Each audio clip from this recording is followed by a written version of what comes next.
Welcome everyone to the June 28th Lightning Talk. Today we're going to start off with a warm-up for 15 minutes. Talk about a few ideas that you guys can just start brainstorming about. What does growth mindset mean for you? Are you an introvert or extrovert? What does intelligence mean for you? And what are your learning goals for 2023? We'll start now and then we'll end about 6:50. So let's get this started. What does growth mindset mean for you? Feel free to just chime in.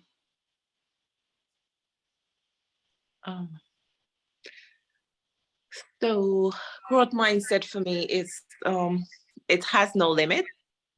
Is where you continue to grow and your mind is open to any and everything without any judgment. That's what I think growth mindset is for me. It's something that there's no limit on it.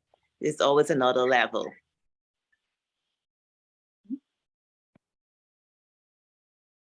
Anyone else? Continuing to learn, right? That we have the capacity to learn and get better and acquire new skills, and and the growth mindset is somebody who actively tries to learn and get better, and so. Perfect. Sounds great. Anyone else?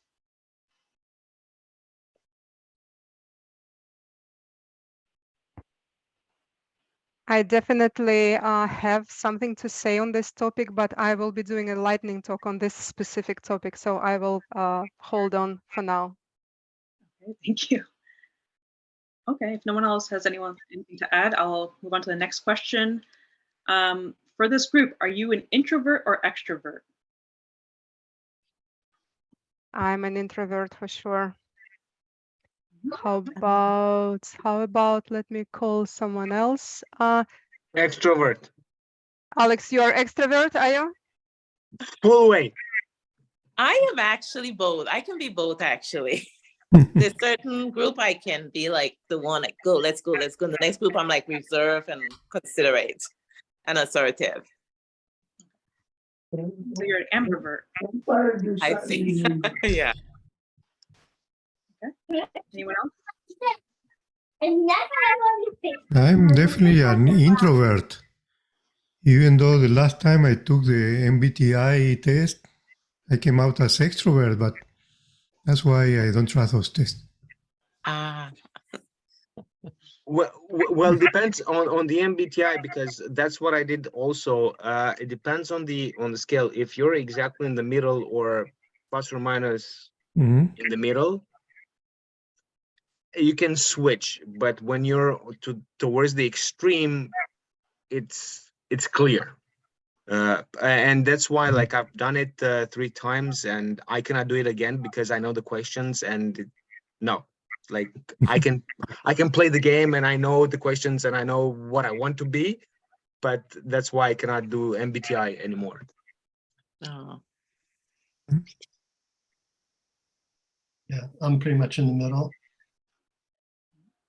I heard a few ambiverts, yeah, for sure.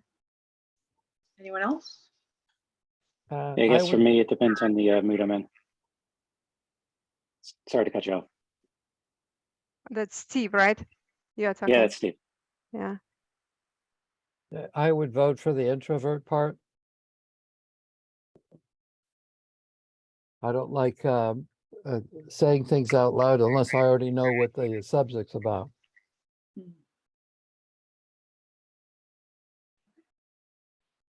Anyone else want to say if they're an introvert or extrovert? Anyone who joined recently? Okay. Moving on to the next question. What does intelligence mean for you?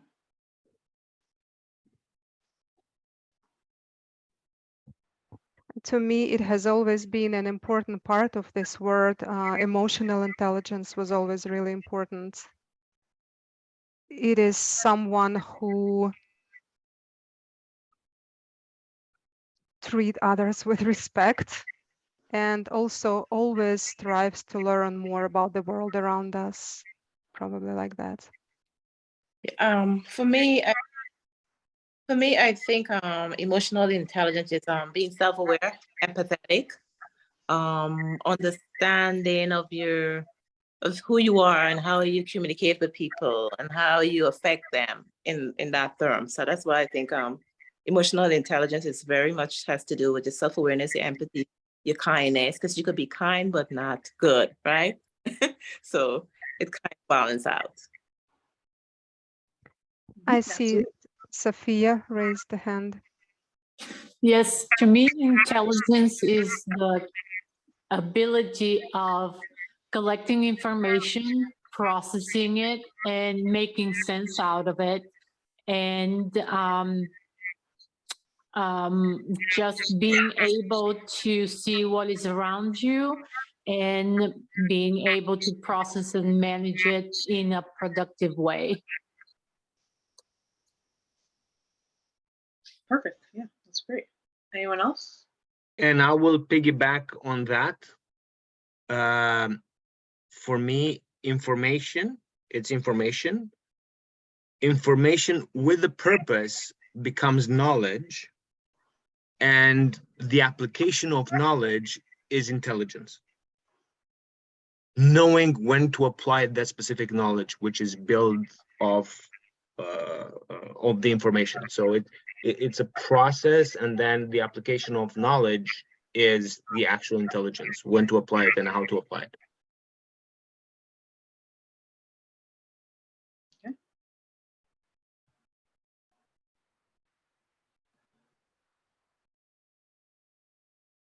Anyone else?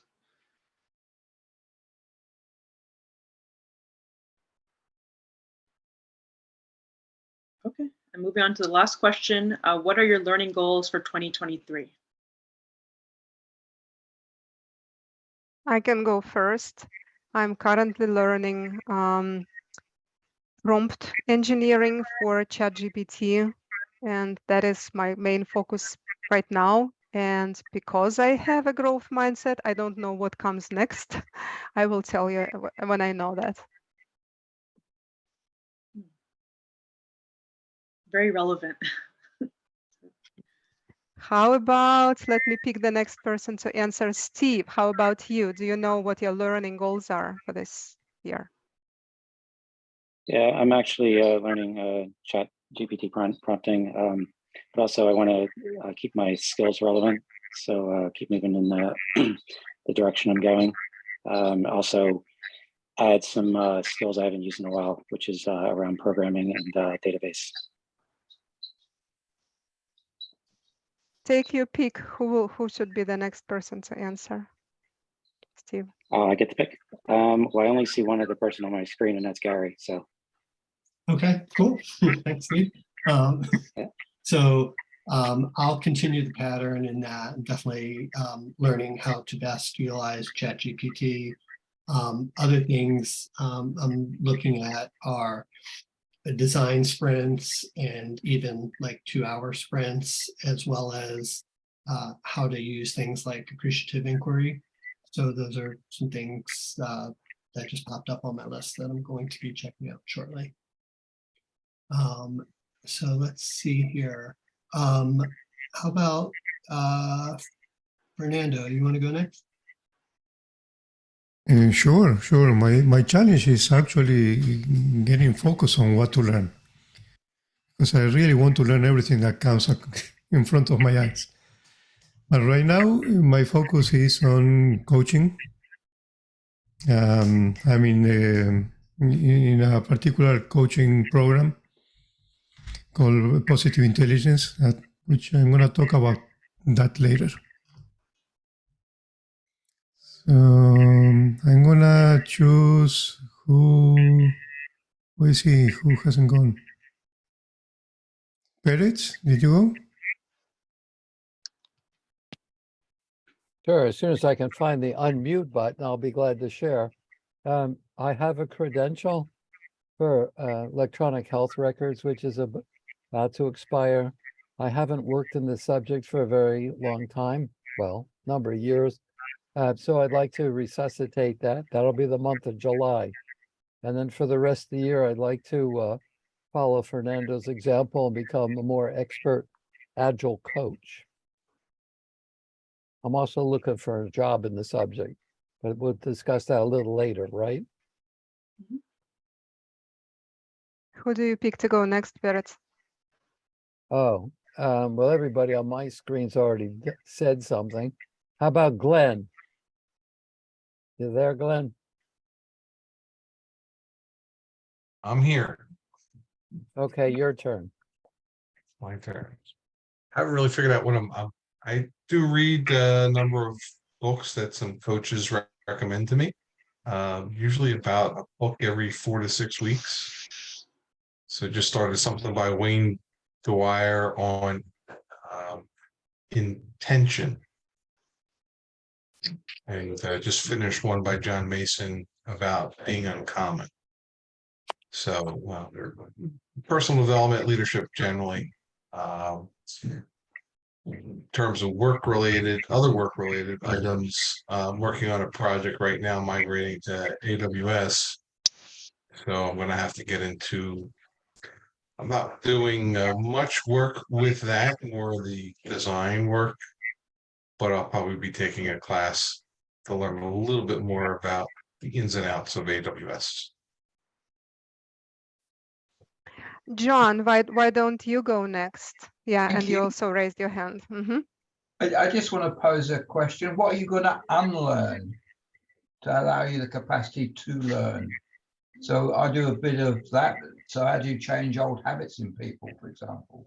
How do you get them to unlearn the old ways of doing things?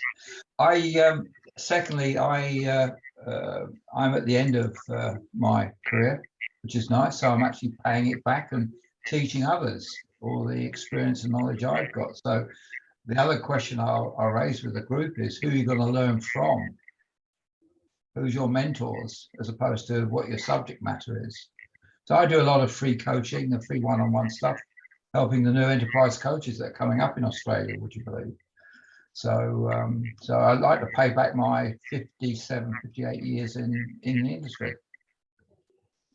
What are the subjects you are coaching for? Lean, agile, the application of frameworks in business, unlearning, basic organizational design using those frameworks. Oh, and I teach EQ skills as well. Interesting. Psychological safety should be top of our agenda. So I see Belle Maddox, we have not yet asked you what are your learning goals? Go ahead. I think to echo what was just said is I am trying to figure out what I want to focus on and what I do want to get stronger in. Personally, the most immediate thing that I've been trying to grow in is my leadership skills and being able to effectively lead a team, you know, with conflict and different personalities and, just different things that come up, but to still effectively be in that leadership role. I think that we learn different methodologies, but effective leadership is something that I would like to be able to focus on most immediately. Thank you. I see a chat message from Miriam. And Miriam, yes, I apologize. I had to mute you at some point because there was a lot of background noise, but you now explained why that is the case. So you can just be in the listening mode. I hope you will be able to learn some valuable things from the meeting today. And maybe next time, if it is possible, to minimize some noise, then you can participate more actively, okay? Okay. Now I'm gonna thank you guys for sharing your thoughts during the warm-up. I'm just gonna go over our purpose for this group. Princeton Agility is a group of people who are passionate about building community, support, capability, and agile mindsets in our area. We create opportunities for connection, sharing knowledge, and leadership so we and the people we work with better learn and adapt, honor customers and workers, deliver value, and enjoy what we do. We do lean coffees, lightning talks, and have speaker events. We have a YouTube channel where all of our videos are posted, including tonight's. We have a Slack channel. One of our team members will be sharing that link. And now I'm going to open up to the floor. Is anyone looking for a job right now? I am. Okay, can you mention what job you're looking for?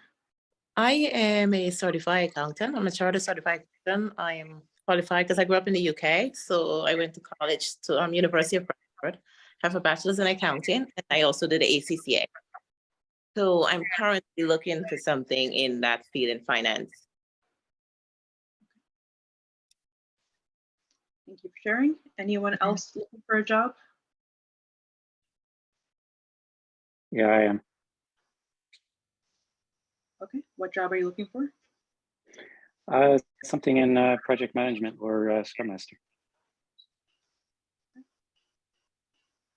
Thank you for sharing.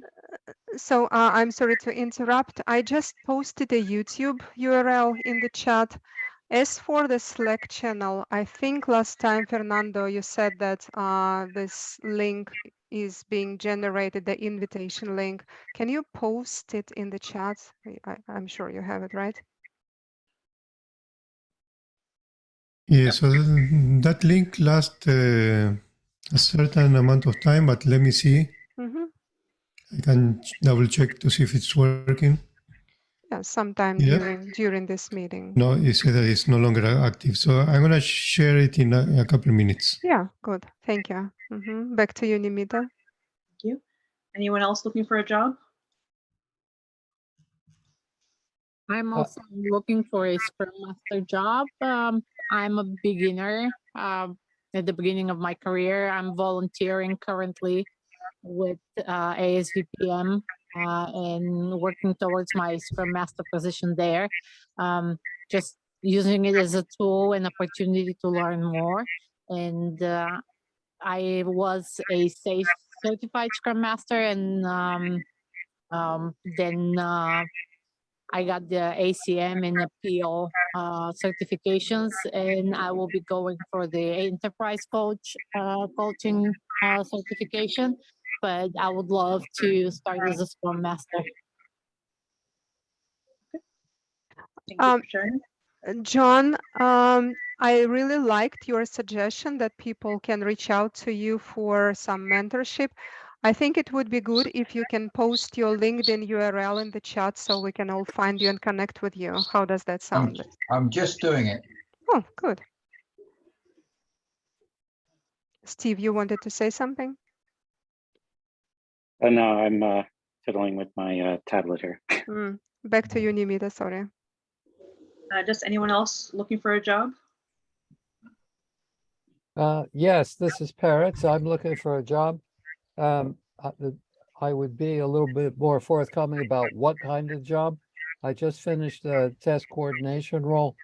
I would like to get into something more agile supporting or transformational, where we become more, the organization becomes more agile. I've had a fair amount of experience with organizational change. Just how that works is a little complicated to say in the next 2 minutes, so I'll pass over that. I would appreciate, John, you're putting the contact information. I'll be glad to reach out to you. Yeah. Thank you very much. Just remember my time zone, it's 8:30 in the morning here. I would be reaching out via email. The other thing that people already know who attend regularly is I'm hard of hearing, rely on the transcription, so email is a perfect medium. That's a little less time sensitive. Perfect, thank you all. And anyone else looking for a job before I move on to the next topic? Okay, now flipping it over, anyone have any job openings to share with the group? I just shared something in the chat. So this recruiter contacted me directly. She was very happy when I told her that I was going to share the information on this group. So let me post her email address. You can look at the job description and apply directly and contact her if you apply.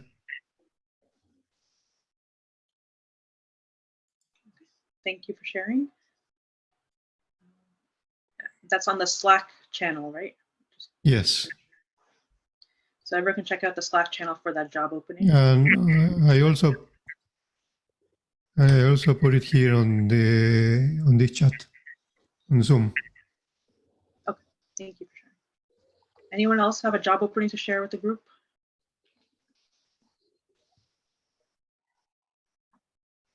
Okay, moving on. Just for our upcoming events, in July, we'll have an Agile job interview session. In August, we'll have a lean coffee. In September, we have 2 ideas, either a speaker or lightning talks. I'll be giving the first talk tonight is Introverts in an Extroverted World, followed by Gary talking about rethinking program status meetings, followed by Fernando, the power of mental fitness, and then wrapping it up is Natalie, growth mindset, and a interactive session. And then we'll finish off closing and summary and takeaways to wrap up the night. Okay, I'll start share my screen.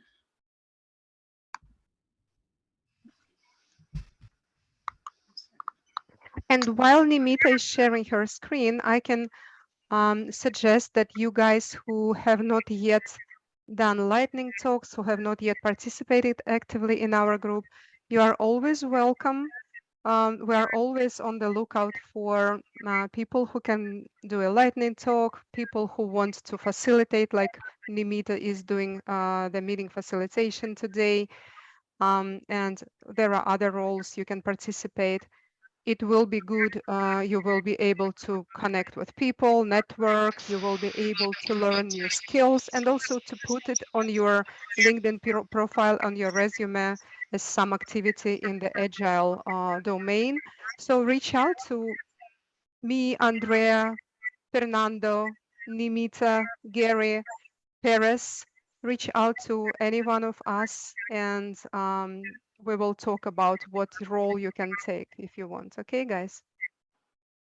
Thank you, Natalie. Appreciate it. Tonight's talk is about introverts living in an extroverted world and how to be your authentic self. My name is Nimita Mitra. One of my favorite authors, Susan Cain, wrote a book called Quiet. And in that book, it's a quote that really emphasizes what introverts have to offer. Our culture is biased against quiet and reserved people, but introverts are responsible for some of humanity's greatest achievements. Why am I talking about this? Well, I'm a self-proclaimed introvert. I consider myself quiet, empathetic, calm under pressure, and I've worked in the business world for a long time, so I know what it's like to be surrounded by extroverts. So as an introvert, I am presenting this talk to understand myself and help share my learnings from the business world and help any introvert manage and lead others to success. So what is the difference between an extrovert and an introvert? I'm sorry, for 1 second, let me interrupt you. Are you sharing any slides right now? Can you see my screen? We can see the mind map, but not the slides if you're sharing any. Oh, sorry about that. So, oh, you haven't seen, okay, let me start. Mm-hmm. Apologize. Can you see my screen now? Yes, now we can see it. Mm-hmm. Okay, I apologize. So I will just redo that, sorry. I am presenting introverts living in an extrovert world and how to be your authentic self. One of my favorite authors, Susan Cain, described introverts as, in her book, about our culture is biased against quiet and reserved people, but introverts are responsible for some of humanity's greatest achievements. So why am I talking about this? Again, as I mentioned, I am a self-proclaimed introvert. I am quiet, I'm calm under pressure, I'm empathetic, and I've worked in the business world where I know a lot of extroverts usually dominate the conversations and meetings and facilitations. So I'm here to share my learnings and how to manage and lead others to success as an introvert, and even managing other introverts as well. So what is the definition between extrovert and introvert? It's where they get their energy from. Extroverts direct their energy outwards, and introverts focus their energy inwards. As this cartoon shows, extrovert is depleted because he's not surrounding his time with other people. You know, he's kind of like, oh no, I'm staying in tonight, versus an introvert loves solitude and is excited to stay in tonight. I'm sure some of us can recognize either or. To go into definition, introverts feel comfortable focusing on inner thoughts and ideas. They're energized, focusing deeply on a subject or activity. A few examples of introverts include social introvert, thinking introvert, and restrained and inhibited introvert. Social introverts prefer small groups and quiet environments over crowds. Thinking introverts are daydreamers and creative imagineers, and restrained and inhibited introverts think before they act. They take longer to take action. I recognize myself as a social introvert. I do really well in small groups and quiet environments. I will discuss more in other slides about my favorite work environments, but I'm sure extroverts, maybe some of the group can recognize, are sociable, confident, outgoing. They're great at thinking on their feet, can be comfortable with conflict. Some examples of extroverts are extrovert sensors, extrovert feelers, extrovert thinkers. Extrovert sensors are inspired by the physical world. Extrovert feelers enjoy listening and talking to people. And extrovert thinkers are decisive, goal-oriented, and high-achieving. So as I mentioned before, extroverts can be very outgoing. They love people, they love attention, they're goal-oriented. We know them in the business world as like usually facilitating meetings or maybe dominating as CEOs or famous actors or musicians, versus introverts tend to have a special gift or a talent. So they can be known as like artists or writers or engineers, things like that, because they're actually providing their talents to the world. And how does that apply to the business world? So here are some famous examples of introverts. Albert Einstein was a famous physicist who created quantum physics. J.K. Rowling is a writer who is known for her Harry Potter books. Steven Spielberg is a famous American director who's created famous movies like E.T. And Rosa Parks is a civil rights activist and has created a movement around her action on the bus, for the bus. And what are the qualities that introverts have? They have high emotional intelligence, empathetic, good listener, deep thinker, patient, also known as quiet success. Extroverts, on the other hand, are very outgoing, goal-oriented. So Martin Luther King is a famous civil rights activist and an excellent public speaker. He was also inspired by some introverts, including Mahatma Gandhi and Abraham Lincoln. Bill Clinton is our former president. He was very outgoing, very assertive. Sir Richard Branson, very self-confident, very positive when he speaks. And then Dolly Parton is a very famous country singer. She's very outgoing, charismatic. So some qualities of extroverts are natural leaders, outgoing, good with people, confident, goal-oriented. So how do you thrive as an introverted leader in the workplace? Strengths of introverts in the workplace: they focus on thoughts and ideas and creative solutions. They're reflective and thoughtful in decision-making. They work independently or in small groups. They're gifted at reading people, and they're calm under pressure. So there's room for advancement for introverts in the workplace as well. Sometimes they have hard time speaking up in public. They're reserved in nature, which can cause distrust. Social gatherings like happy hours can be awkward for them. They don't self-promote well, and hard time delegating tasks. So what are some solutions to bring out the best of introverts as a leader or as an employee? You can inspire, you can believe in them, you can challenge them, set them up to win, and you open new doors. Inspiring introverts includes offering flexible work options. I prefer remote work. I know some people prefer hybrid work or in person, but remote is perfect for my personality.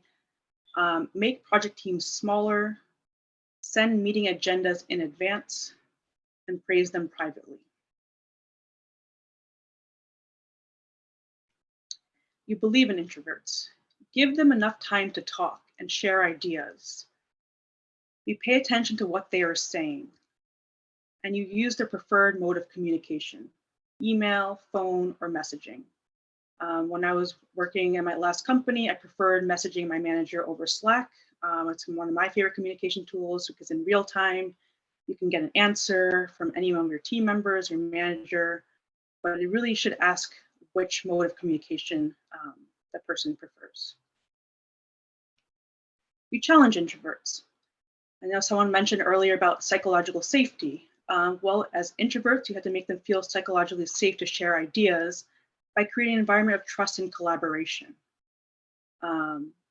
Make them comfortable delegating tasks to team members, and aim for a healthy balance of solo and teamwork. As introverts, they prefer solitude, but they also have to work in teams as a project manager. So you have to find that healthy balance.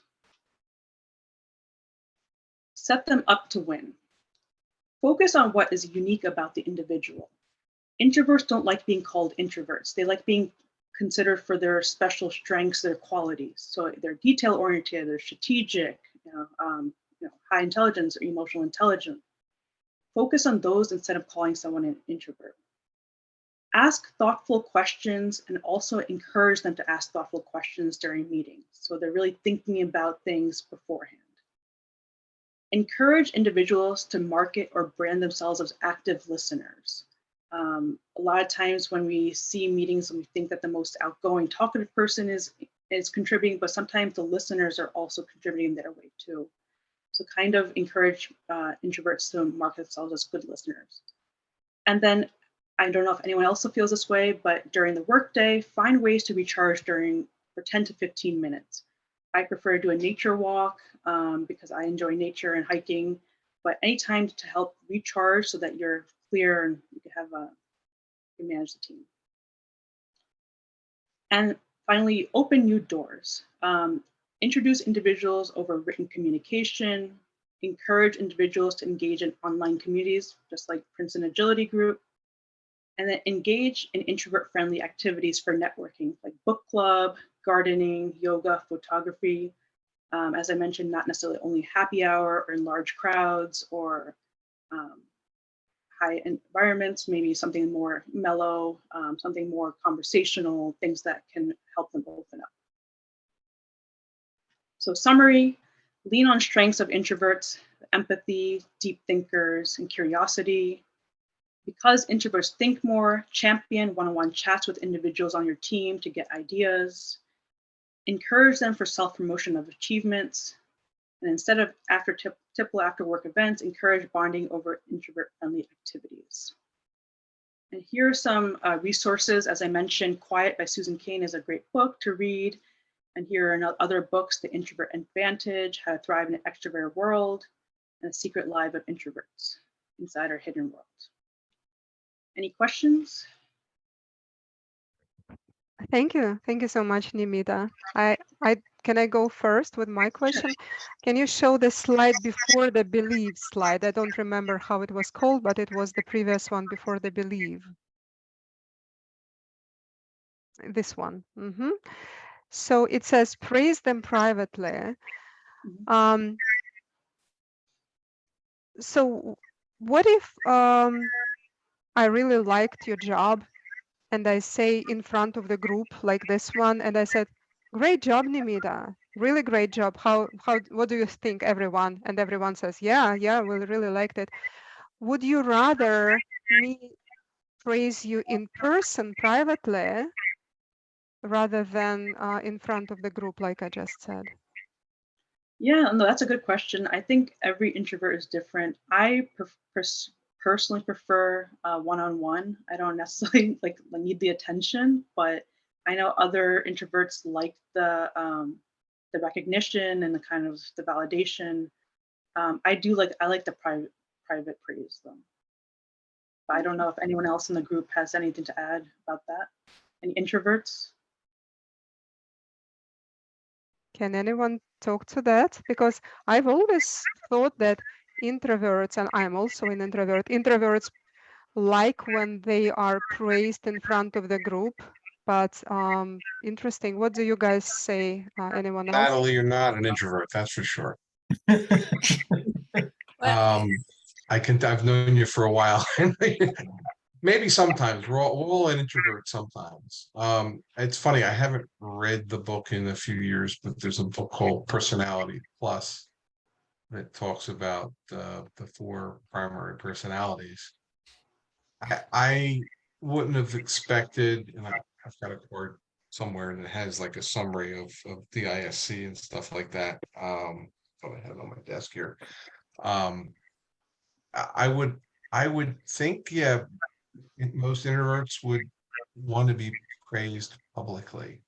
You know, some, as you say, Namita, would want to be private, but public, because if you think about it, especially in a group, in a team situation, right, people would know that the person's an introvert, but they're contributing, right?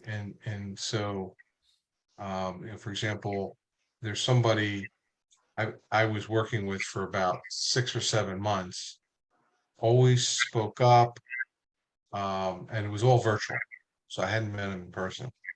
You know, soft spoken, but very knowledgeable, and would contribute to every single conversation.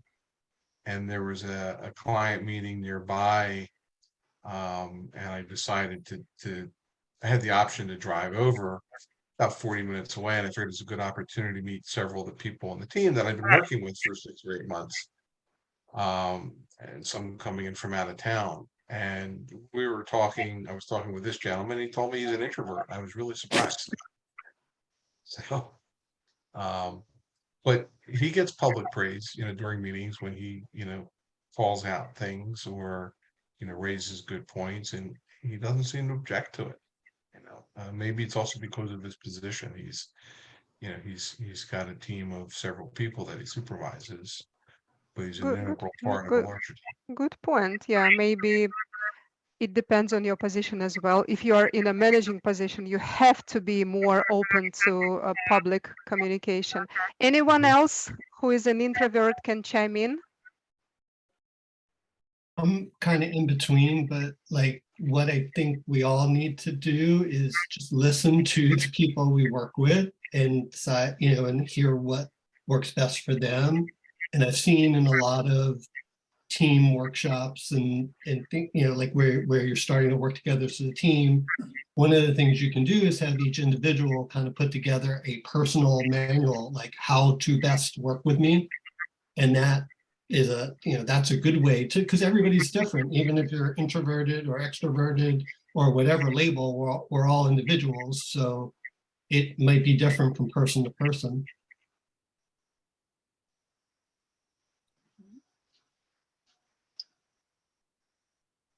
Andrea, what are your thoughts? Yes, I was also surprised by your item, Nimita, about praising privately, because I'm more aware of praise publicly and express your concern or provide negative feedback privately. So I would say for a team dynamic, I would say it's still important, even if it's embarrassing the introvert or embarrassing you, Nimita, to do praise in public. And I understand from this comment that it's important for the group to know that your work has been acknowledged, but probably provide more details as a sidebar meeting. So that might be, for me, a compromise I would see, to say that, acknowledge that some people may feel uncomfortable or not willing to be on the spot for too long a time. On the other hand, I think from a group dynamic, if you praise team member XYZ in public and not another team member, that looks uneven to me. And people could say, oh, maybe her contributions are not valued because then I don't hear from them as a group. So I would be careful to that as well. That's good feedback. Natalie, you wanted to say something?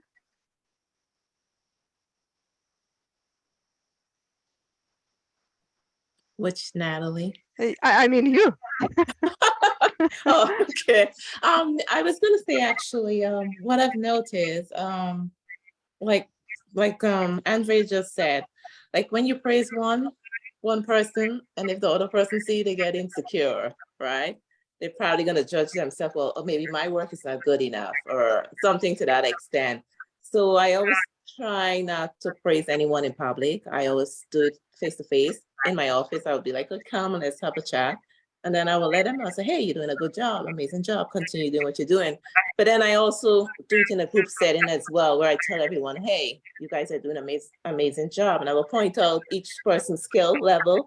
And I also like, "Andrea, you're doing this with this." And, so everybody will feel inclusive, because you want to have that inclusiveness, because people get insecure and people are, like you said, growth mindset, and, not non-growth mindset. People just kind of get in their head and make up ideas and assume things, never make assumption, but people do that. So you try not to do that. So I try to keep it either one-on-one or in a group, where I identify everyone by their name and say, "Hey, you're doing an amazing job," whatever it is, and leave it as that.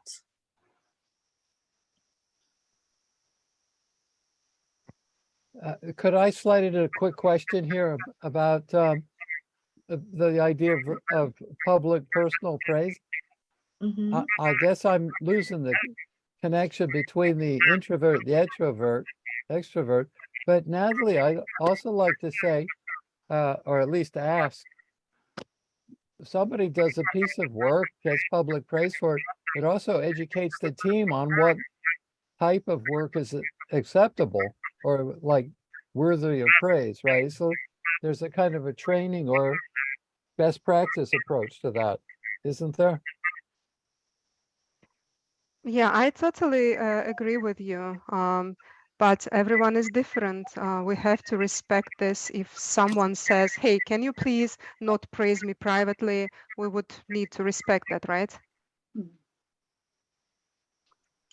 Okay, Nimita, back to you as a facilitator. Thank you for your talk. Thank you. I am going to hand it over to Gary, who's going to talk about rethinking program status meetings. Okay, great. All right, let me share the screen. I'm hearing some feedback though, like, I don't know if people, want to go on mute if they're not talking. There's some feedback going on, but. Oh, it says the host disabled participant screen sharing. Can somebody turn that back on?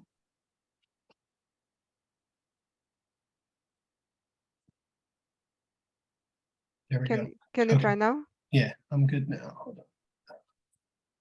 on. Okay. All right. So today we're going to talk about program status meetings and how we might rethink them. Let's get my background here. So the only thing you need to know about my background is I've been in plenty of program status meetings, so I have strong opinions about them. And when I talk about a program status meeting, or some people might call it a project status meeting, it's generally an internal meeting within a company to review the progress of a program, which is usually a related set of teams working on a single product or a single objective. It's not a formal part of the Scrum methodology, but it's often used in Agile environments as a way to allow executives and internal stakeholders to kind of measure the progress that's being made on these programs. There's no customers present, so it's different than a sprint review, which I'm a big fan of, and definitely want customers there. Yeah, and it's usually a meeting where there's multiple teams and multiple programs together, probably mostly for the executives and the leadership's convenience. But so that's what I mean when I'm talking about a program status meeting. So just out of curiosity, maybe just by raising hands or raising your virtual hands, how many of you have participated in a program or project status meeting before? Okay, so quite a number. Okay, now here's the important thing. So how many of you who were in those meetings thought that they were valuable, insightful, and brimming with energy? Oh, wow, Natalie, that's good. It's good. I think you're more the exception though, but oh, parents too, all right. In my experience, most people dread being in those meetings. And we're going to talk about some of the behavior that we see in those meetings. And then we're going to talk about ways to potentially improve that. So in a standard program status meeting, we generally have a few different types of people in the meeting. So we have the executive or executives, and these are the bigwigs, the people who have their necks on the line, so to speak, for the overall success of the business units and of these programs. One way or another, whether it's explicit or implicitly, they've given approval for these programs to take place and theoretically could maybe take that away. They do offer feedback periodically, although I think that that's something that in general we don't take advantage of, and we tend to not make the best use of our time with them. And of course, they have to answer to the CEO and the board. So therefore, they have certain needs that they need to know about what's going on with our programs. Then you have the program or project manager. And usually the three things that they're focused on is schedule, budget, and inter-team dependencies, especially if their program is made up of many teams working together. They generally produce or share out a lot of metrics, especially with leadership. And they're generally the people who are being asked to provide status at these meetings. And then you have kind of developers, QA, any of the day-to-day team members. Generally, they're focused on technical risk and implementation risk. They're working on the project or the program on a daily basis. And their biggest thing that just gets discussed at the program status meeting is whether or not they estimated really well, because that's one of the things that they've done is they've said, hey, we think this work will take this long. So that's kind of a focus area for them when that gets questioned. Okay, and then I put product manager and user researcher together. They're two different roles, but they both work with customers a lot. They, they're looking at customer needs and behaviors. They're definitely the experts on the market and the customers. Product manager is accountable for how well our features get adopted, and and product manager is also pretty interested in how quickly can we get new features out to customers.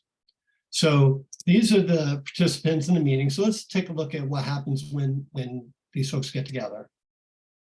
So what do they discuss at the meeting? Well, it's mostly about colors. It's about green, yellow, red, right? And it's mostly about green with a little bit of yellow, because quite honestly, nobody wants to say their project's red, because then they get all sorts of unwanted attention and questions and things like that. And so generally most things are green, and then a few things get to the point where, okay, we have to admit that it's at least yellow. And then the other thing is that generally being measured by delivery on a specific date, right? Which to me isn't very transparent, because these projects and programs we're working on are very complex, and we generally don't have the ability to predict down to the exact day how long it'll be, when it will exactly be done. So like, to me, we should be talking about ranges of dates anyway. But so those are the main things that get discussed at the meeting. And then what are the questions that get asked? So generally, like if something's yellow or red, it's why won't it be done on time, right? And a lot of times that comes from executives or leadership.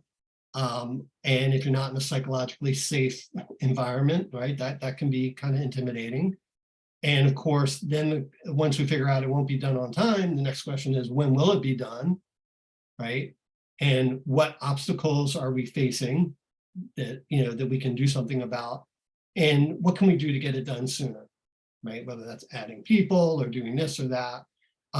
So that's the focus of the meeting generally in my experience, right? So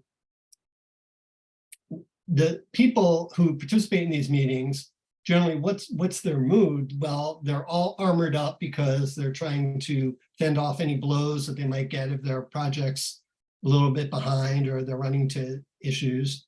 And, you know, quite honestly, they're very nervous about, they don't want to be in the attention. They don't want to really discuss a lot about their project unless it's green, in which case, a lot of times the executives don't want to talk about it because it's green, so it's good, right?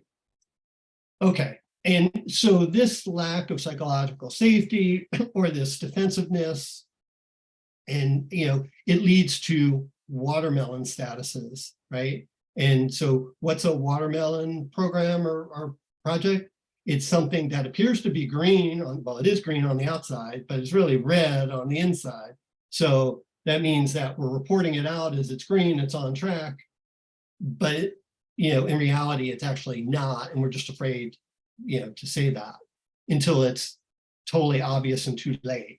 So the program status meeting as it exists today is really only focused on schedule and delivery risk, and yet even there, you know, many times we don't even get the actual information we need to act upon those risks because people are afraid to share it out on a timely basis.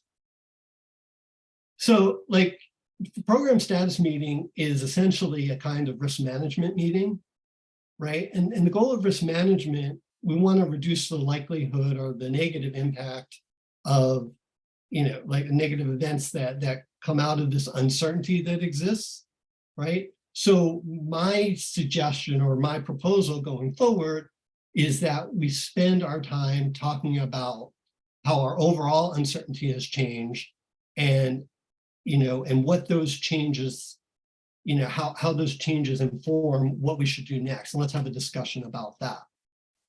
So normally, if this wasn't a lightning talk, I'd probably have a little exercise where I'd ask you guys to come up with all the different types of uncertainty that exist in programs and products and projects that we're working on.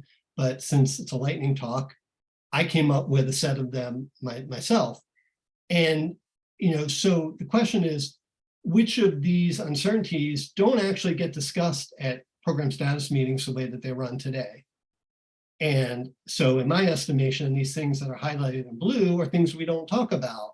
Like, are we still working on the most meaningful customer need and problem? You know, maybe things have changed. Maybe we've learned something. You know, is the solution that we're working on, is it still the best solution, you know, for that need or problem? We all know that we produce, like, if we produce 20 features for a product, we know that customers really only get value out of 2, 3, 4 tops. And so we actually produce a lot more than we need to, and that has issues too. And so, you know, these are the types of uncertainty that as we do more work along in the program, right, we're starting to get some more information and answers to, but we don't talk about them. So this is a quote from Madeline L'Engle, who wrote A Wrinkle in Time. The moment we begin to think we have all the answers, we forget the questions. And like when we're in these meetings, we think we know exactly what we need to do. And we think we know, you know, like what the time frame to do it in is. And so we don't ask the other questions. We don't question any of that, but we really should. So what are some questions I think we should be asking? So how about, what have we learned since we last met in the last program status meeting? So what are the new learnings, you know, or what's the value that we've delivered since the last meeting? And then based on the learnings and based on feedback from customers, you know, what decisions have we made as a team, you know, to change what we're going to do next, right? So now you have executives there who can get a quick synopsis of, here's new information, here's what we decided to do about it, and they can weigh in on that. It's a very highly leveraged way to get their expertise and also to give them some comfort in, are we learning? Are we doing are we making good decisions, right? And then the big question, probably the most important question is, are we still on the best course with what we're doing to achieve our business outcomes? Or do we need to rethink that? Do we need to do more of something, less of something? Do we need to completely pivot? Do we need to stop because we're not going to hit our target? You know, so what's the best thing for us to focus in on right now? What's the next thing we should be focused on? Some additional questions, which I think would be great to ask at these meetings is, based on where we are right now, should we be more focused on doing things to learn? Or should we be more focused on delivering value to earn money from our customers, right? And depending on the amount of uncertainties, that may change the answer to that. And that's a really good discussion to have with executives and all the people in the room. Maybe we need to rethink how we're structured. There are a lot of dependencies with teams, and this, you know, can we change some of that? Is this even still the right problem to solve, right? And then also, if we're making a lot of assumptions, as we started to work on it, what now is the riskiest assumption that we need to experiment with and try and validate or invalidate so that we know whether it's safe to go ahead or not? Like, the sooner we figure that out, the better, right? And then finally, some other things. I mentioned that we deliver much more than we need to. So let's ask the question, how much do we actually need to deliver to get the feedback that we need? Or how much do we really need to deliver to provide, you know, the most immediate value to our customers, to our users? And as executives, the best thing you can ask in this forum is, how can I help? Like, I'm here to help you, right? You have the best understanding of what's going on. So let me know how I can help, right? And then also a lot of what if thinking. What if we approach this from a slightly different, you know, angle? Maybe that would give us some better options. So some useful visualizations or artifacts that we can bring in to help stimulate some of these discussions. I think last time I mentioned Teresa Torres and opportunity solution trees, and she's popularized the notion of continuous discovery to figure out, are we working on the right problems? Are we working on the right solutions? And how do we most quickly do experiments to validate or invalidate our assumptions? And so by showing where we were in the last meeting, and then what's changed in our opportunity solution tree in the next meeting, right? That's exactly the things that we should be talking about in terms of major potential pivots or critical information that we need to make good decisions going forward. We go a little bit more old school or more delivery focused, right? Even if we're saying, okay, we think we need to deliver these epics, right? There are still things that we can present that, you know, we may have originally thought that there were 100 story points we need to be delivered for, like automobile selection. But maybe we've learned that we think we only need 75, right? And so that would be a notable change to talk about. Or maybe we figured out it's 500 and we should definitely talk about that as well. And we can reaffirm, what are we focusing in on next? What are we going to deliver next in each of these areas? And then if we have made changes in decisions about what's the next delivery focus or how many story points or anything we want to talk about, we can put that here to stimulate that discussion. So all in all, it should be a better meeting for everybody. Executives should have a better feeling that they're actually hearing the truth, that they should feel more comfortable when they have to go in front of the board and explain how things are going and why we've changed direction or not changed direction, you know, and learning if even our business objectives are still viable. The program manager, less busy work, doesn't have to be afraid of sharing information.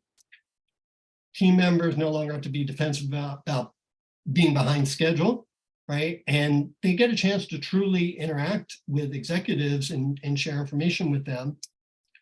And product manager and user researchers, it's a great forum for them to share their customer and user insights with executives, get executive buy-in for things, and focus in on what we should be doing next rather than hitting fixed targets we set 3 or 6 months ago. So key takeaways are just today's program status meetings are basically relics of what used to be just project focus and not program or product focus. You know, it's kind of the wave of the future. And also we want to move away from command and control style leadership, especially if we want to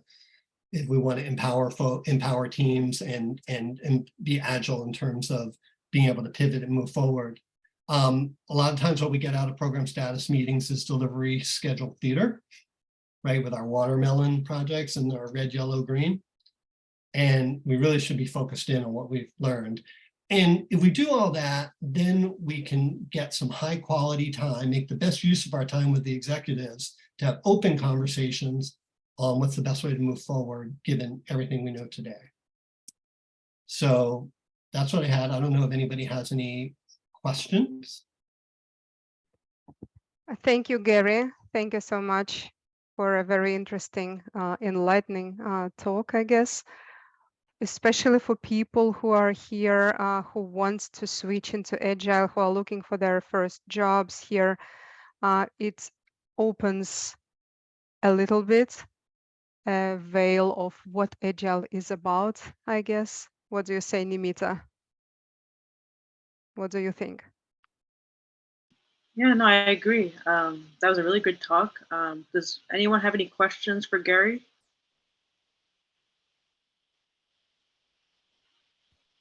Gary, if you could share this information in the chat as well, that would be helpful. Yeah.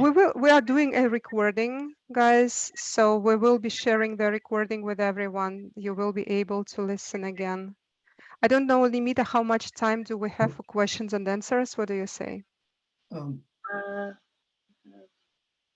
I think we'll take one question, then we'll move on to the next talk. Belle? Yeah, so my question is around engagement during status meetings. I think that was the biggest pain point for us, Gary, is that when it's exactly what you described, that they're just going through exactly, you know, this is where the project is, this is what's next, this is where what the health is or whatever.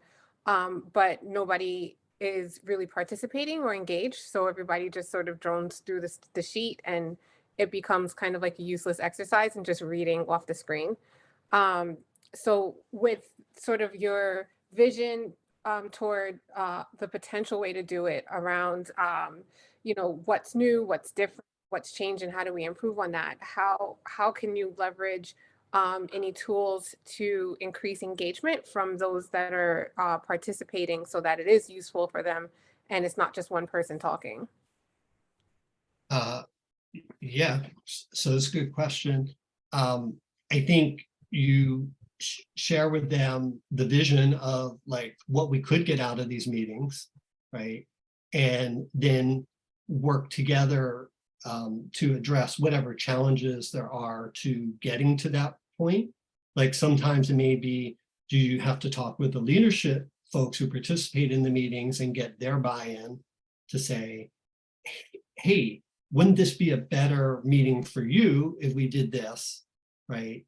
And then work with them to communicate that to everybody else, right? Because everybody else is taking their cue from leadership and they think this is what leadership wants, right? And so if we can show them that it's not what leadership wants, that it's much more meaningful to talk about things like that, then I think that's the key, because if leadership just insists on talking about when things will be done, right, and why are you late, then you're not going to make a whole lot of progress. So it's key to work with leadership on that and get their buy-in. Thank you, Gary. Fernando, next, your presentation, The Power of Mental Fitness.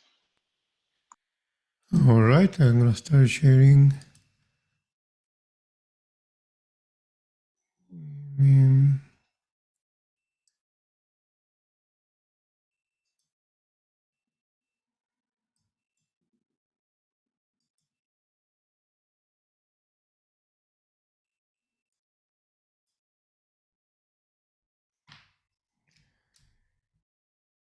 Can you see? No, I don't think you can see. No, not yet. Okay. One.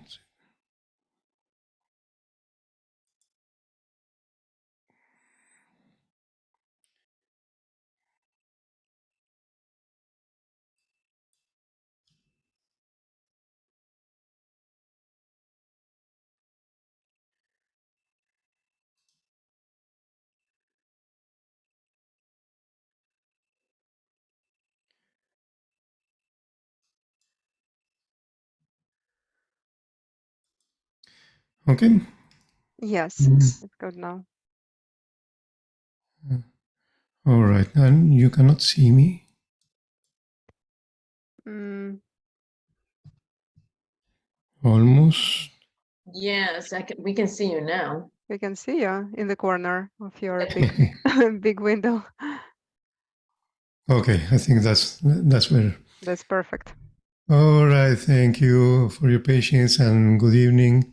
I'm going to talk about a coaching practice that is very dear to my heart because I've been with this program for the last year. I was already a coach when I started, so this is a different advanced coaching practice, and I found it personally very, very powerful, both professionally and also personally. And I'm able to share this with you because I'm part of that program, because you will see that some of these slides are copyrighted. So in the next 15 minutes, I'm going to tell you about the research behind this practice and some of the key elements about this practice. I'm going to share with you links to material that you can download, you links to the slides, a lot of resources in case you want to learn more about this after the presentation. So this is a research that was done on over as you see here, 500,000 people by Shirzad Shamin. He used to be the CEO of CTI, which is one very popular coaching school in this country, in the United States. And he left that school to pursue research, and he's a professor at Stanford. So this is a synthesis research. He based this research on knowledge from cognitive behavioral psychology. So this is the branch that tries to understand patterns in behaviors. For example, one researcher discovered patterns that make a marriage successful. And this person, John Gottman, is able to forecast if a couple will remain married after 15 years just by watching a 15-minute video. Another knowledge area used in this research is positive psychology. So John Gottman, what he does is to analyze a ratio between positive and negative interactions. Now, positive psychology goes farther away with the positivity and tries to understand, well, how this can lead to wellness. Then we have performance science, which takes all of this knowledge and trying to understand, well, how all of this wellness and positive interactions connect or relate in a certain way to achievement in sports or achievement in business, like team success. And finally, he used neuroscience. Thanks to the advances in neuroscience, we can know today precisely what areas of the brain are being used during the positive or negative interactions. So he called all of this together, he called it positive intelligence. And this research trying to get to the root of what are the elements that the core elements that have an influence on people and teams interactions. So he found two groups. One that he called the saboteurs, which are the internal voices that show up when we have negative emotions. And this internal voice comes up when the default mode network in the brain is activated. And when the task positive network of the brain is activated, we are able to empathize. We are more creative.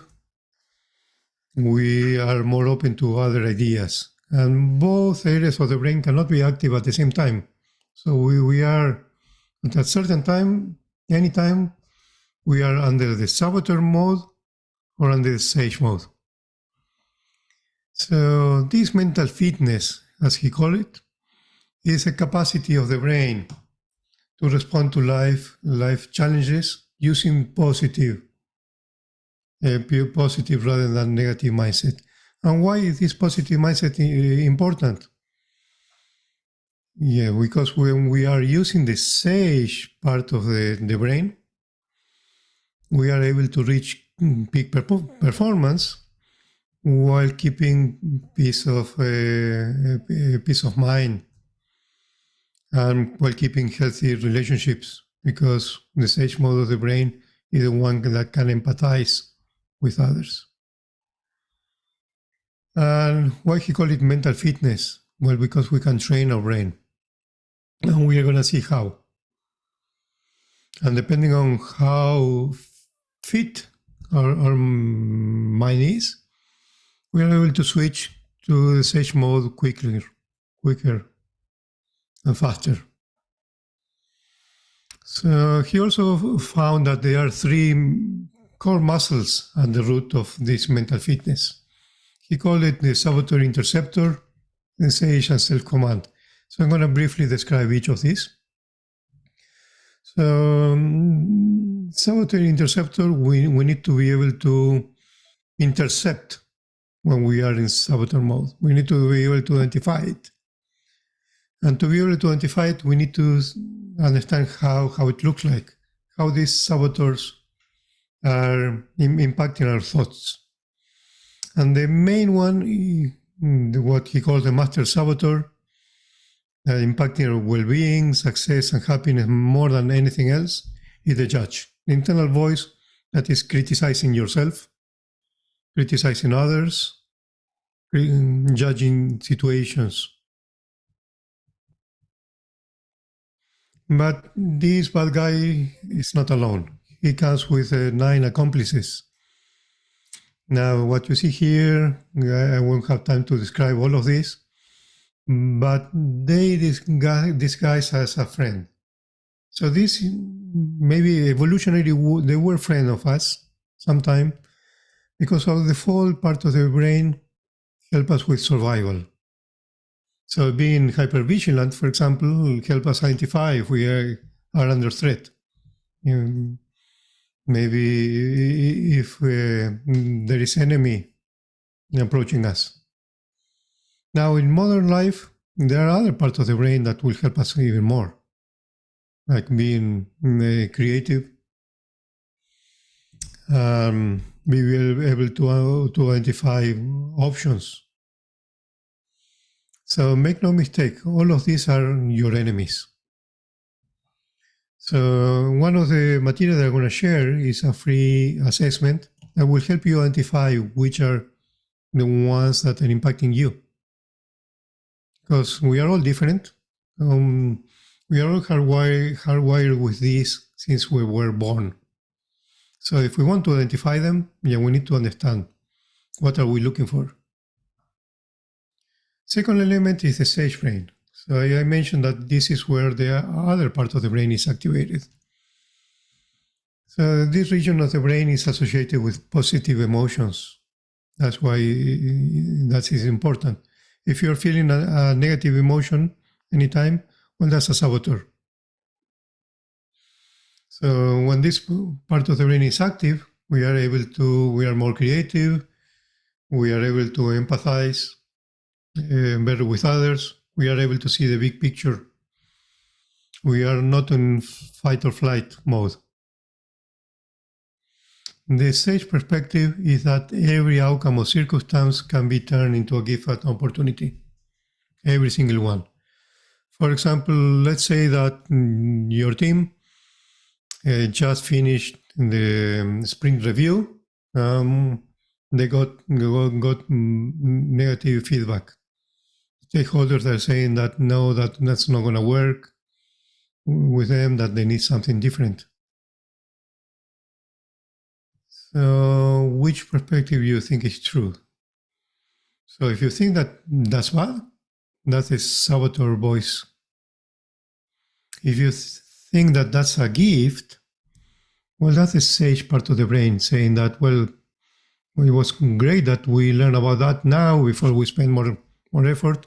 Now we know that we are not going to go into that direction. We need to switch to this other direction. But which one is really true? And unfortunately, the answer is whatever you believe, it will come true. If you think that that's bad, it's going to be bad. So the team might feel down, might feel that they wasted their time. If they feel that was a gift, that we learn something new about what our stakeholders want, well, that's going to become truth. So this mental fitness will help individuals and teams develop a growth mindset. Now, every time I talk about positive or negative emotions, we hear a lot about toxic positivity. So we get the question, are negative emotions always bad or good?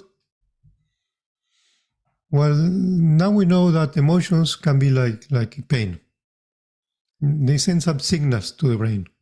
It's a combination of our biology and our brain function sending some signals. And just like pain, yes, pain helps us survive. It's a survival mechanism. If we didn't feel any pain, we will be dead by a very short age, because we wouldn't remove our hand when it is on fire.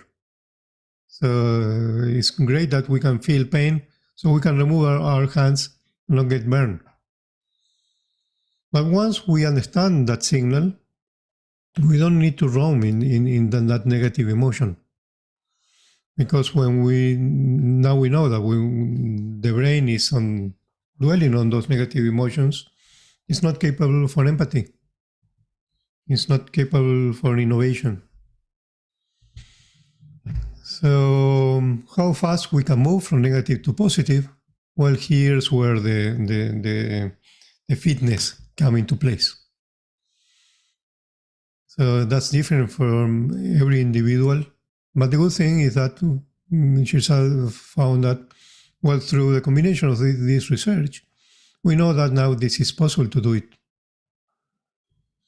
I'm going to ask you to do a quick exercise. Please follow me. 10-second PQ rep. And PQ is the index of positivity. And reps is for repetitions, like when we do repetitions, lifting weights. So put 2 fingers together and rub them with each other and put your focus on the sensations. Try to feel the fingerprints on the other finger. Well, if you follow me, congratulations. You turn, during those seconds, you turn your sage into the sage mode, your brain into the sage mode. You activated the touch positive mode of the brain. And we know that there are several activities that are very, very simple, like you put your focus on any sensation. For example, put your focus on breathing. And that's why meditation works. When you do meditations, you put your focus on your breathing or any body sensation could be your taste, it could be colors. You're putting your brain into sage mode. So the simplicity of this operating system is that first you need to identify the negative emotions so you know that you are under the saboteur, you are on the default network of the brain. Then you can do some PQ reps, turn your brain into sage, as he calls it. Then we are able to assume a sage perspective, see what's the good, how can we turn this into a positive, what other options we have.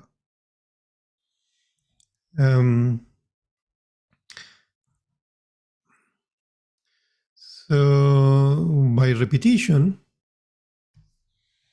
we increase our mental fitness, and we can use this all the time. Well, first, our knowledge about the saboteurs to identify when the team is under any saboteur mode.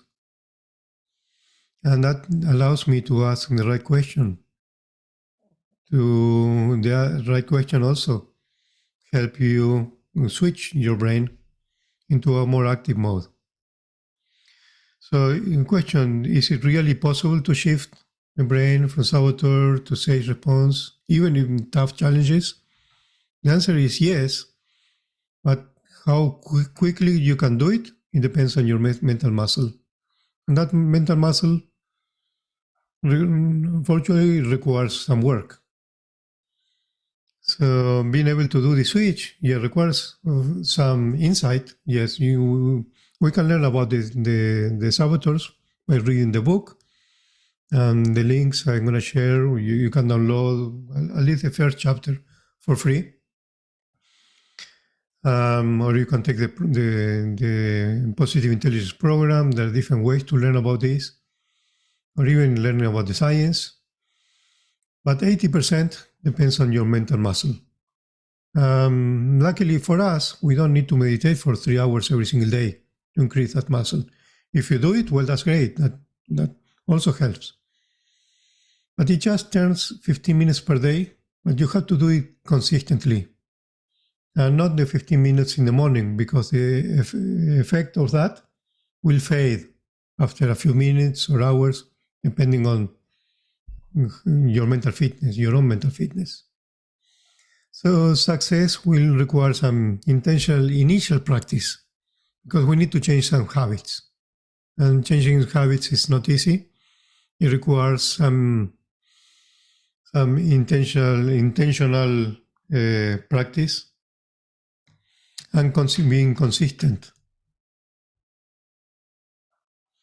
So Shirzad created a program that also includes an app that is being offered on many of the large organizations. So if you work for those organizations and you see that positive intelligence or mental fitness program is being offered to employees, my suggestion is that you take it.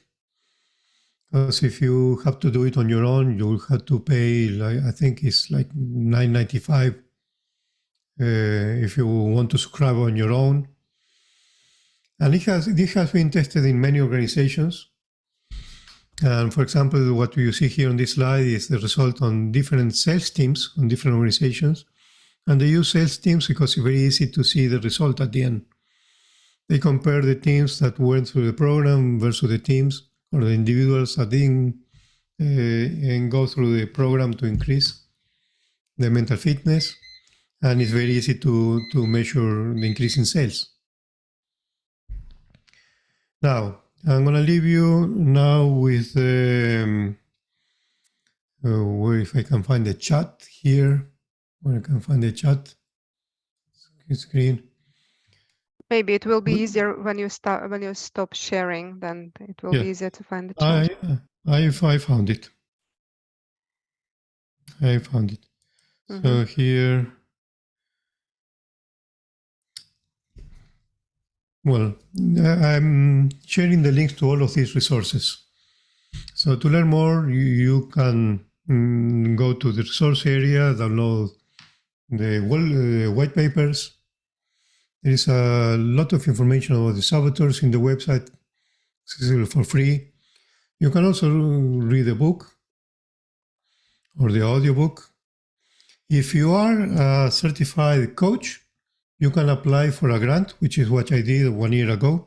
So you get access to the app for free if you get accepted. And this is because they get so much demand for coaches for the large organizations that are getting to this program, that they want to train other coaches into this. If you are not and you want to try the app, you can contact me as a participant in this program. I'm able to get some deep discounts. Still have to pay, but it's much, much less. And I'm not able to tell you how much because of the restrictions in this license. So that was all I could do in 15 minutes. If you have any question, I don't know if we have time for question. Let's leave questions towards the end, and we'll just go on to Natalie's section, and then we'll ask questions.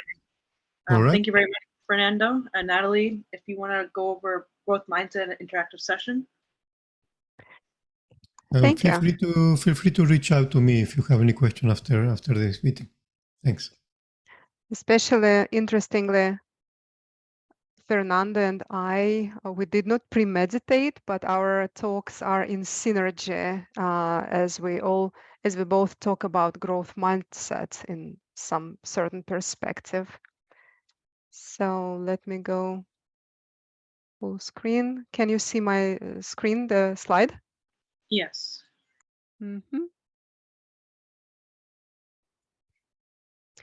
So what I wanted to talk about is today we often hear concerns that AI, things like ChatGPT and similar innovations can leave many humans jobless in some near future. And I tend to agree with this statement. It is going to happen, certainly. It is already happening in some areas, but there is an important exception. You will always be in demand if you cultivate a growth mindset. If you are willing to find the time to enjoy the beauty of nature, if you develop open mind,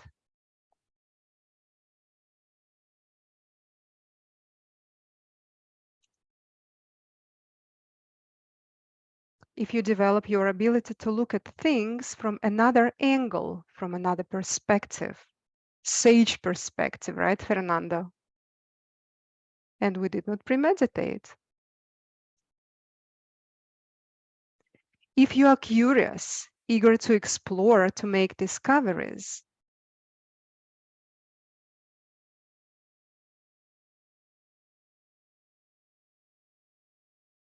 if you force yourself to rise above your fears, if you envision great things and take steps to achieve them,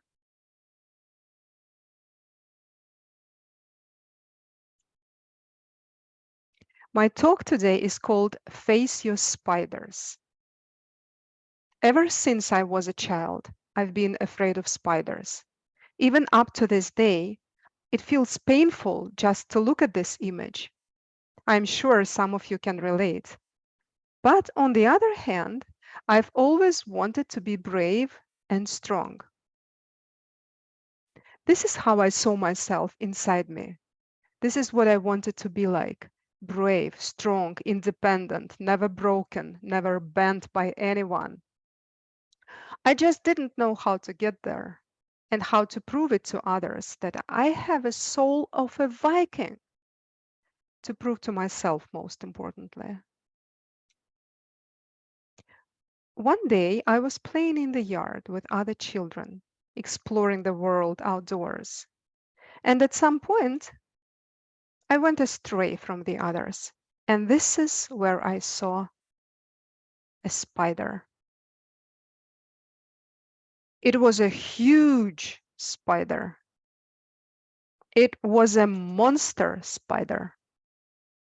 Actually, I'm sure it was this huge. My first instinct was Scream and run. Run and scream just like I'd always done before that. You can ask my mom, she will confirm.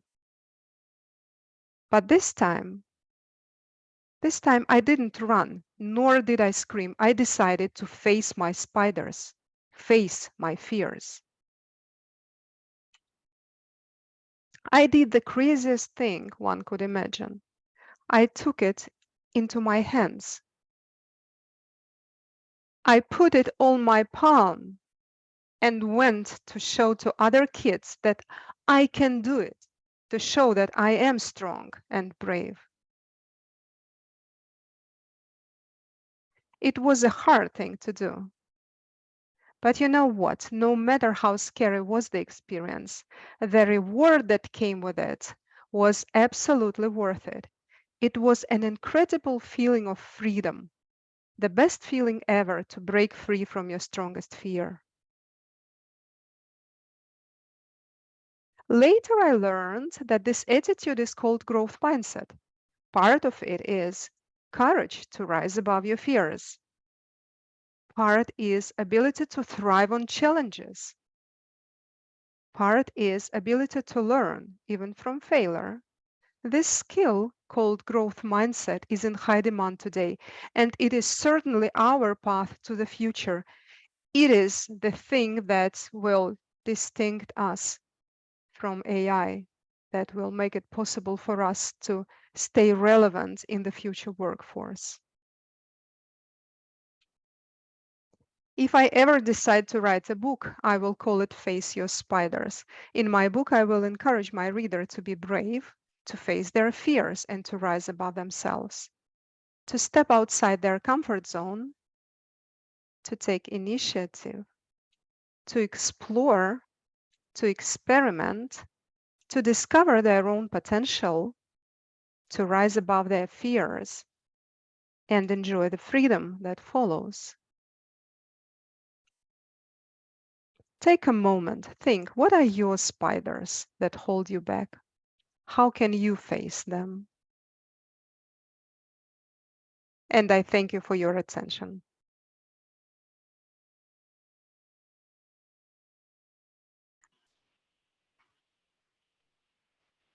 Thank you, Natalie. I want to open up the floor for interactive session.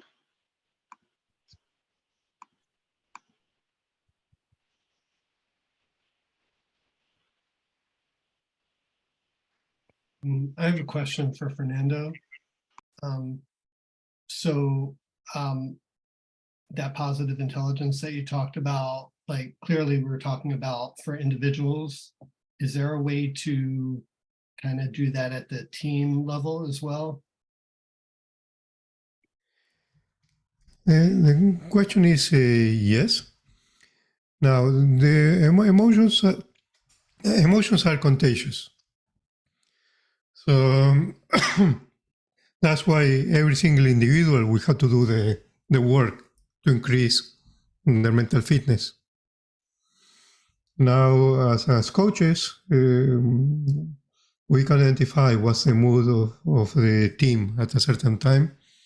And by knowing what's the saboteur, if we notice some negative emotions, we get some guidance on what questions to ask to switch them out of that mode into the sage mode. And if you look at the positiveintelligence.com, I'm going to share the links again later. There is a section for teams. And the book has a full chapter discussing about teams. That's one.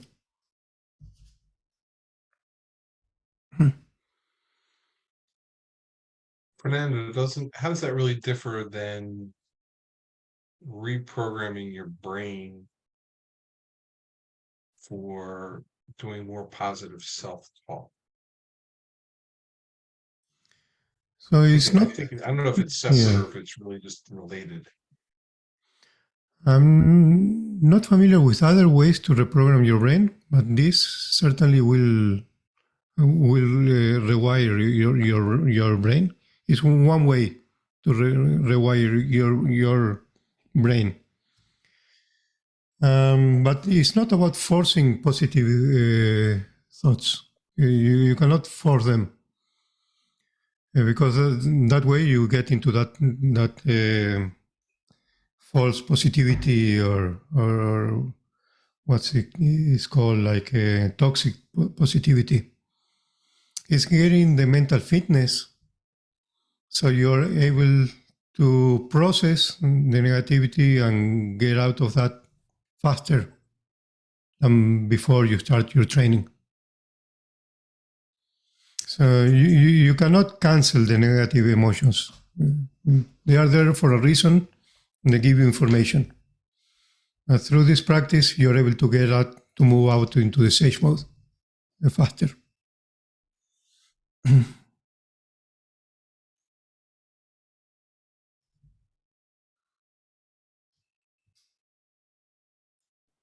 Any other questions, guys, or comments?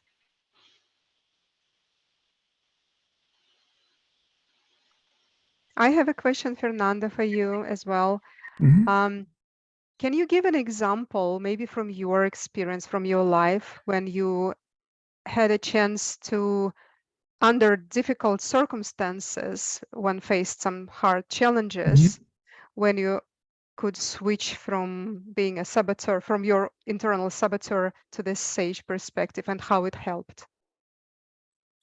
Right now, I try to do that every single day, but fortunately, I'm not under very negative circumstances.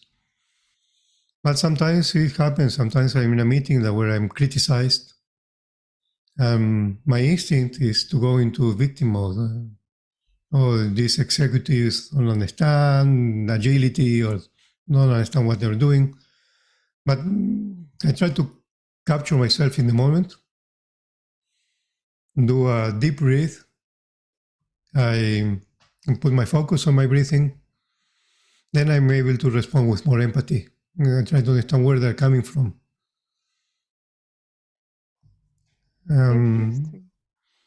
Now, some episodes before I got into this program, I was laid off, for example, in 2008. At the time, that felt like the worst that could happen to me. And I was in a wait list for adoption to adopt my son. He's now 14 years old. So I felt that was the worst that could happen to me in the worst moment. But that was the time where I enrolled into one small program training by a person called Chef Sutherland when I discovered agility, and that changed my life. I wouldn't have taken that training because I was a full week training during work hours.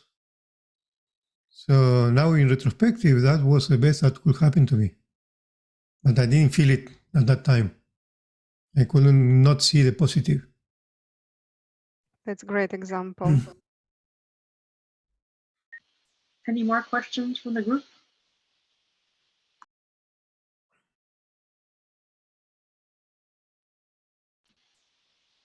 Okay. Just to summarize the evening, we had some great conversations. Gary presented Rethinking Program Status Meetings. Fernando presented the power of mental fitness. Natalie presented growth mindset. And I presented introverts in the extroverted world. As a reminder, this will be posted on the YouTube channel, so please look out for it. And then for any jobs or things like that, you can look at our Slack channel as well. From the Princeton Agility Group, we thank you for coming out tonight, and we look forward to our next meeting. We'll post on the meetup group as well. And before we leave, guys, I again want to encourage you to face your spiders, to rise above your fears, and please be more active in our meetings. Reach out to any of us, to me, to Fernando, to Andrea, who is also one of the organizers, to Nimita. Reach out to us if you want to participate, to do a meeting facilitation like Nimita did today, to do a lightning talk. There are many roles you can take, and the benefits of that would be, Andrea, maybe you can talk about what are the benefits if guys participate more actively. I'm sorry if I'm like taking you off guard. Well, I think it's the basic, well, the principles that you get, what you get out, what you put inside, is that the more we participate and we exchange, the most we get out of a meeting and a group. So it's very nice to see people who are coming, have been coming several times, and to get each other better. And it's also how we can grow together, I would say. Thank you. Yeah. So guys, it's not scary at all, but the benefits are very real. Reach out to us. You can ask if you have any questions of what does it mean to participate. Do you have any questions, guys? Anna, Steve, Natalie, don't be shy. We're very approachable people, all of us, right? I had a question on I think was Fernando mentioned it, like victim mindset, right? How do you derive from that? Because I get very sensitive of time, and I can become that victim where I'm like, and when I really step back and look at the issue, then I'm like, oh my God, why did I go into that mindset of feeling like I was the victim when I wasn't? And it was just like, okay, it was just like a correction or what would I say? A criticism, but it was a constructive one, and I took it the wrong way. So that's something that I have to try and diverse from, and not feel like I'm the victim if you're correcting me or if you're telling me, okay, this is what I see, and I'm looking at them like, no, because I'm so stuck in my way. And I think someone mentioned that as well too, like changing your habit. How do you go about doing that as well? So it's completely natural to feel attacked when you're receiving feedback. That happens to everyone. The first impression could be a shock because it's always unexpected. Yeah. Because we don't notice what we were doing something that bothers someone else, or it could be done better, or that's natural. Okay. Now, how we get out of that with mental fitness? We need to get in the habit of not reacting when we feel a negative emotion. Okay. Identify, well, this is our saboteur. This maybe is touching my nerve. This might be one of my top saboteurs. How can I turn this into a gift and opportunity? How can I see the positive in this? What can I learn from this? All of these questions will help you activate the Sage mode, but also practice these activities like the fingers, even do like very short meditations, 1 minute. Yeah, well, I do meditate every day. Yeah. And some people say that they are very creative when they take a shower. Oh. Well, when they take a shower, you're feeling all refreshed on your body. You're having a PQ rep. Yeah. When you go out for a walk, you feel the air on your face and the sun. You're having PQ reps. We don't know it. But when you do that consistently after a certain period of time, in the habit, and then it becomes easier to switch in the positive mode. Okay, thank you. I wanted to share one thing that I liked about in Gary's presentation. The thing that I liked most was one of the questions we should ask ourselves is, what have we learned since the last meeting? That really is very much in sync with the growth mindset, the topic I'm thinking a lot about. It is always learning, but not only learning, but also always being aware of the fact that we are learning and what is it we are learning actually exactly. So I really liked it a lot, Gary, that question. Oh, and it ties in with the growth mindset too, right? Exactly. Anyone else, any takeaway from the meeting? What was one single thing you liked most, or you remembered most? Nimita, how about you? I'm planning to take the test that Fernando mentioned, the positive intelligence assessment. That sounds very interesting about the saboteur.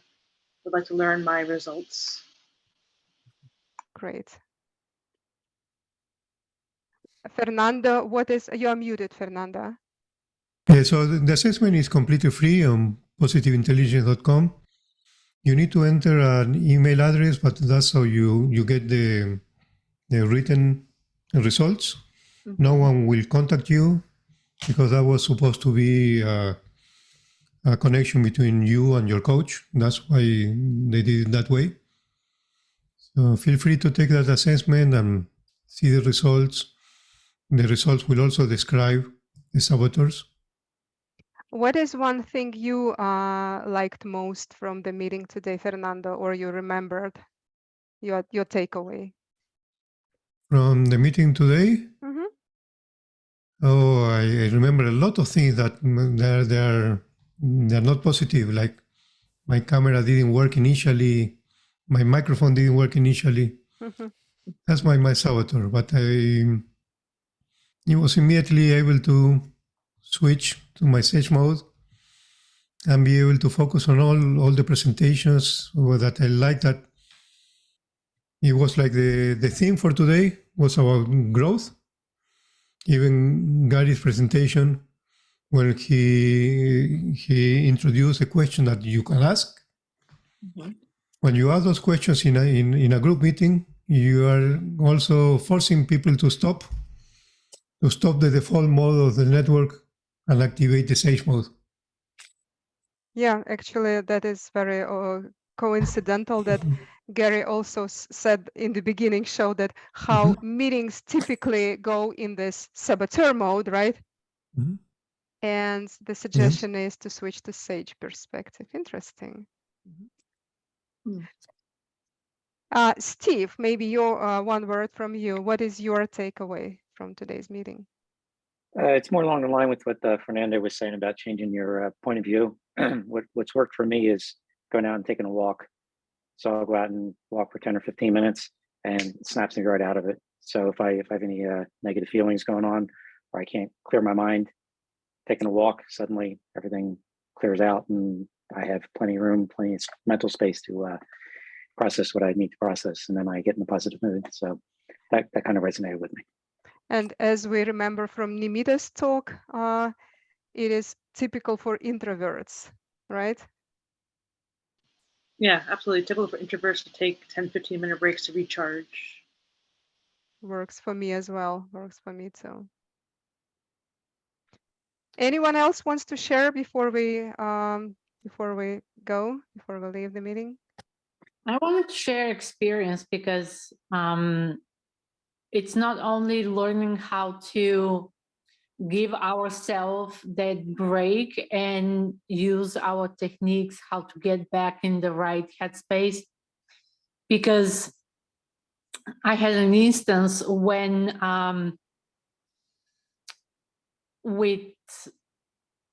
it was with an HR person. And there was a moment when I said, for me, this conversation is over for today. I'm not going to continue this conversation. I've reached my limit and this is it. And I was not afforded. Okay, you know what? Let's take a break. Let's get back tomorrow or anything like that. It was really ugly. I was told, no, this is not over until I say so. And I turned around and I said that my mother didn't give a birth to a slave and my job's not going to hold me as one. And my mental health and who I am are more important than a job because you don't have anything else to threaten me with. It's just a job. And she went even more ballistic. And it was very traumatic experience. It was truly traumatic. So let's not forget when you see that the other person is getting into that mode, be ready to give them that space and that opportunity to go take a walk, recharge, and come back. Because in the heat of the moment, it's easy to take away that opportunity. But and I know firsthand how it felt when it was completely taken away from me. So just remember to give it the way we want it for ourselves. Just always give it to the other one too. Amazing example, great example. I really like the meeting today, how we are sharing and we're all in synergy, sharing our examples and thoughts on the topic of, really on all the topics that we discussed. Really brilliant. Okay, so I hope to see everyone again a month from now, which is going to be job interview preparation, right, Andrea? Job interview prep. So let's get together and let's have fun. Okay. See you guys in a month. Thanks, everybody. Thank Okay, you. bye. Thank you. Thank Have a night. you. We'll be back. Bye. Thank you. Bye. Bye now. Good night.